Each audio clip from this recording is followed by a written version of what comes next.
So welcome to my new channel for YouTube. It's Celebrity Goddess Oracle. Today we'll be using the Goddess Oracle guidance cards. And so what are we all about? Well, what we're about is we're about connecting with the energy surrounding celebrities and looking at what's going on in their lives. The channel is about love and about light. It's not about bringing negative energy or talking about people in the public eye in a negative way, but to just sort of like satisfy our general curiosity and for entertainment, and to just connect with the divine power to see what's going on in their lives. So today we're going to be tackling a hot topic. I think what we will do is we're going to look at Meghan Markle, or more correctly, the Duchess of Sussex, as she is correctly known, or as she is for the minute. You know, who knows what's going to happen. But let's dive in and see what the cards have to say. So, a little bit about me. I've been working with divine energy for, well, ever since I can remember. Probably since I was about 4 is the first time I can really recall connecting with spirit in a meaningful way. So let's just connect into the energy for, okay. And the first card out, cycles and rhythms. Interesting. Okay, let's see what else comes out. Look at that, Meghan Markle.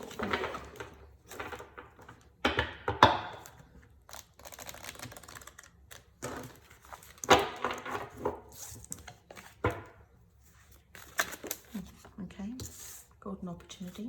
Interesting. Indeed. And let's have a look for an overall energy card. Comes flying out. Okay, that's really interesting. So, the clarifier for cycles and rhythms, please. Okay. And also for golden opportunity. Interesting. And one more for High Priestess.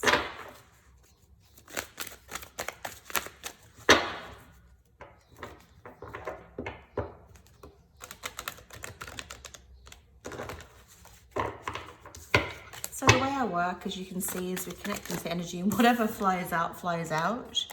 And then we can take it from there. Okay, so this is really interesting. One more for, I think, fairness. Okay, and I think one more actually, please. Let's have a look at this.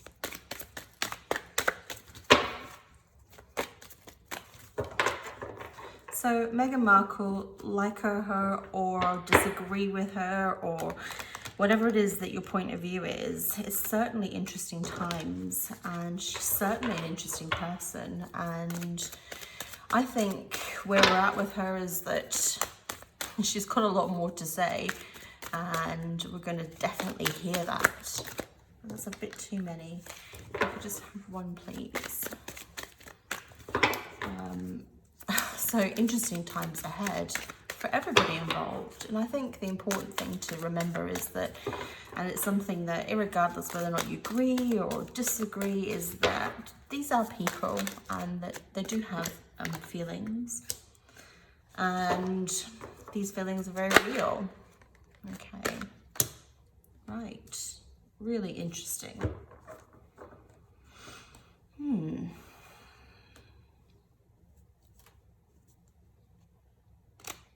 Okay, so let's connect into this and have a look at what we're seeing here.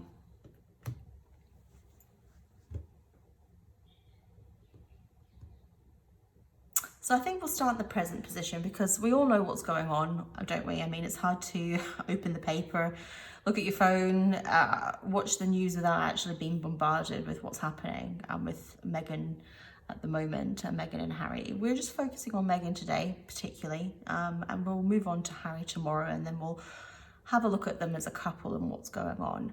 But let's have a look at the present right here, right now. You can see quite clearly here that there is this connection to environmentalism and to Mother Earth. And they've talked about their connection and the desire to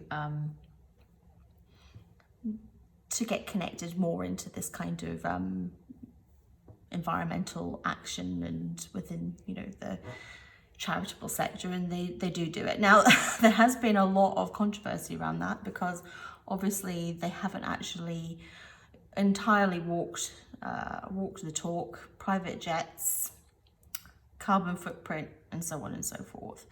But I see this as a genuine connection. These people, this woman really does actually care about the earth and the environment.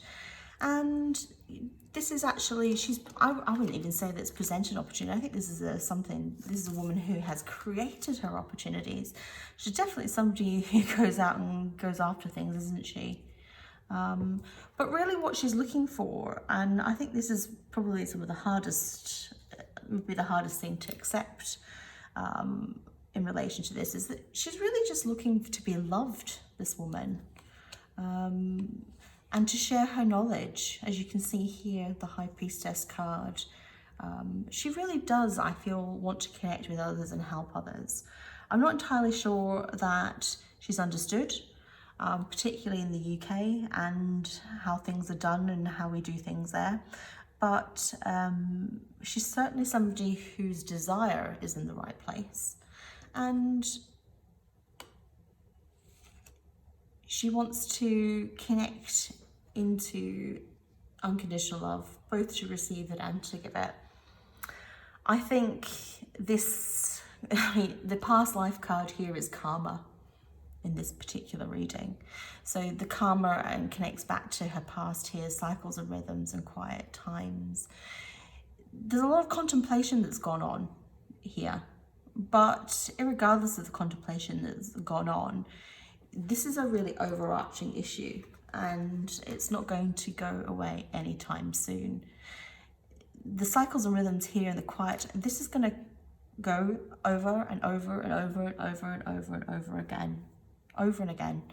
And we're going to see so much ups and downs with these people, with Meghan, particularly in her relationships and how she moves forward. And not just, I don't feel this is just with family, this is right across every single sort of relationship that she touches and that she has in her life.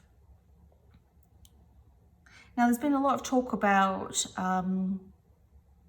treatment, unfair treatment, and non-support, and these types of things. And it's very, even at this point, it's very unclear, I think, for them, they feel, and how other people feel, that, you know, depending on whose side you take, what your point of view is in terms of fairness.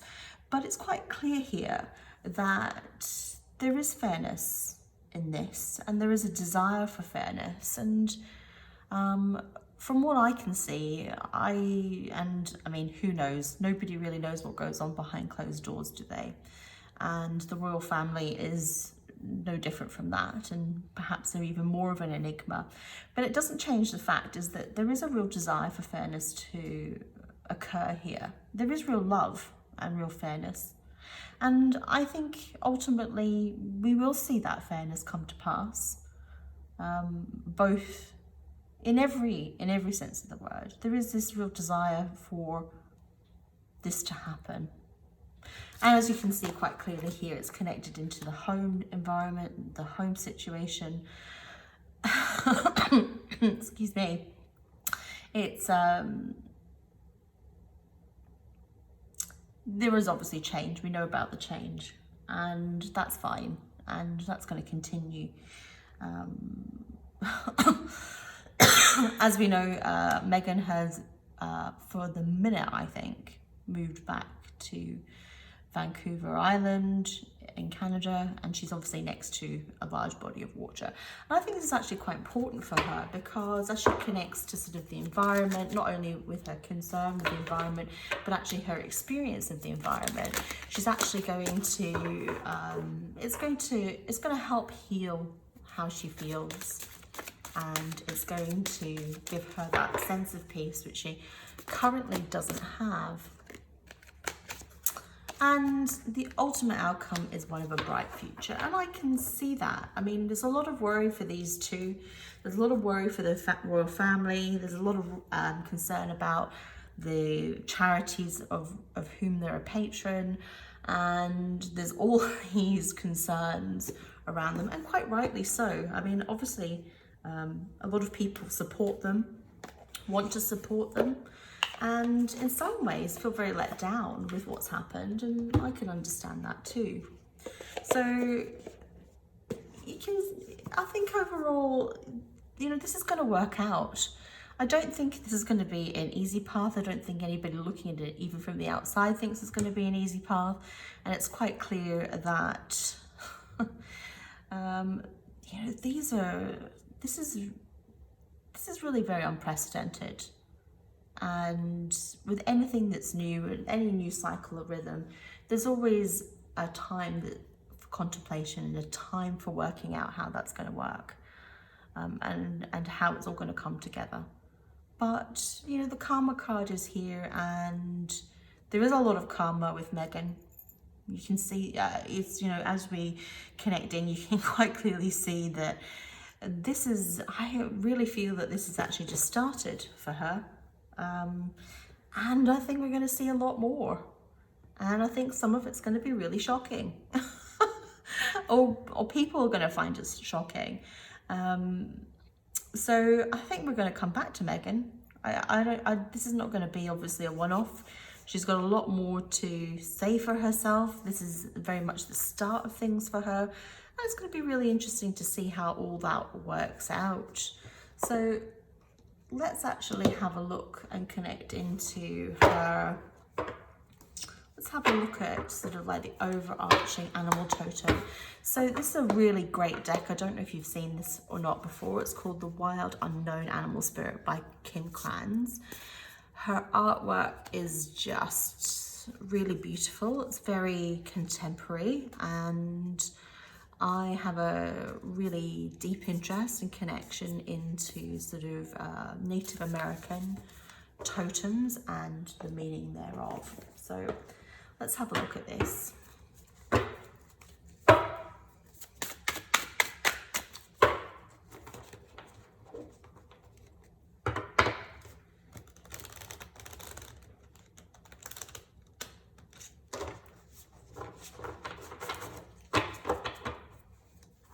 So as we connect, let's, oh, okay.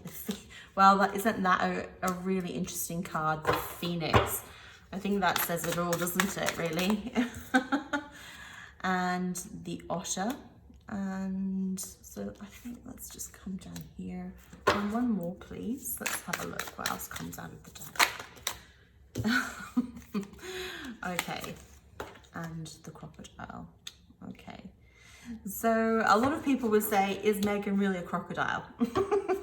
And I can't answer that. I've no idea if she's a crocodile or not. Maybe we were all a bit crocodile in our lives, which means that we wait and we watch. And, you know, there's definitely somebody who's stealthy, and I'm going to say it, calculated, you know, whether or not you take that in a positive way or a negative way, but she's certainly somebody that's knows her surroundings and is in control. But here it is right here, this juxtaposition with Meghan.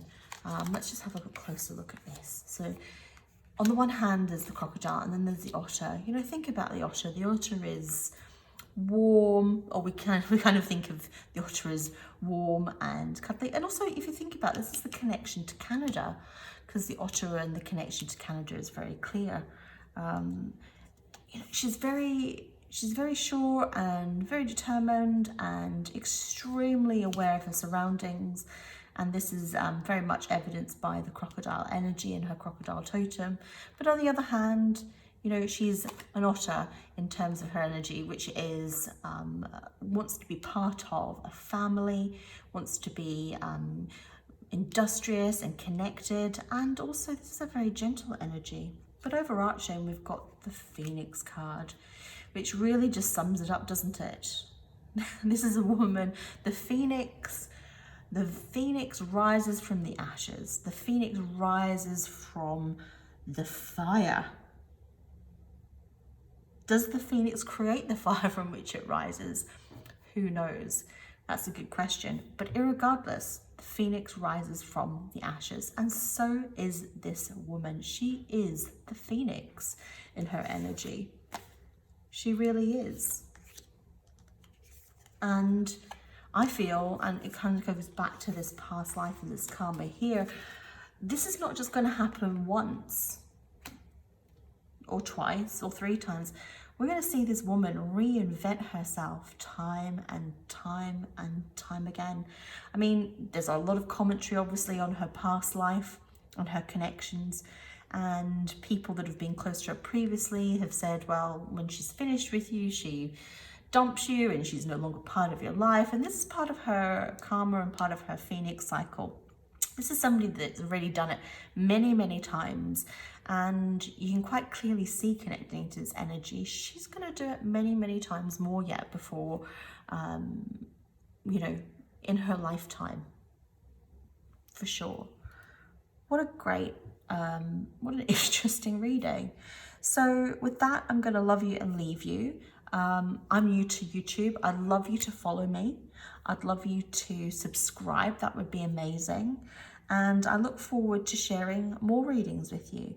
And if you've got a comment of who you'd like me to do a reading for, that would be great. I also do personal readings for all the gods or goddesses of our own lives. And I'd be really happy for you to reach out to me and for me to connect with you and to see if I can help you in your energies that are surrounding you in your life and help you in that way. That would be amazing. Thanks for watching. Bye.